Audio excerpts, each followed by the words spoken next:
নমস্কাৰ আকৌ ধুনীয়া এৰিছ আপোনালোকৰ বাবে এযোৰ খুব মৰম লগা হ'ব কটন টছৰ যোৰা লাইট বেবি পিংকত হ'ব আৰু ফুলৰ কালাৰবোৰ বেবি পিংকতে ধুনীয়াকৈ কৰি দিয়া হৈছে এটা হ'ব সাইড পটি 4200 টকা ধুনীয়াকৈ ল'ব পাৰিব এযোৰ হৈছে খুবেই ধুনীয়া পদ্মিনী কেঁচা পাটৰ যোৰা হ'ব ৰেড আৰু এছ কালাৰৰ ফুলবোৰ কৰি ধুনীয়াকৈ বনাই দিয়া হৈছে এখন থাকিব মেখেলাখন আৰু অল্টাৰনেটিভ এযোৰ আছে এযোৰ ভাল লাগিলে স্ক্ৰিনশ্বট লৈ থব পাৰে 3150 रुपीसত ল'ব পাৰিব এযোৰ হৈছে খুবেই ধুনীয়া কটন টছৰ যোৰা হ'ব সিলভাৰ গুণা আৰু কপাৰ গুণা ফুলবোৰ কৰি ধুনীয়াকৈ বনাই দিয়া হৈছে এখন থাকিব মেখেলাখন এযোৰ আপোনালোকে ল'ব পাৰিব 4200 টকা ৰেডি টু কৰি ধুনীয়াকৈ ল'ব পাৰিব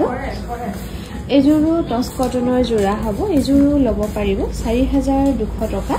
ভাল লাগিলে স্ক্ৰিনশ্বট লৈ থব পাৰে এখন থাকিব মেখেলাখন এযোৰো খুবেই ধুনীয়া হ'ব কটন কেঁচা পাটৰ যোৰা ইয়াতে অকল সিলভাৰ গুণাত কৰি ধুনীয়াকৈ বনাই দিয়া হৈছে এখন থাকিব মেখেলাখন লগতে সাইড পটিকিটা এনেকৈ কৰা পাব এযোৰ আপোনালোকে ল'ব পাৰিব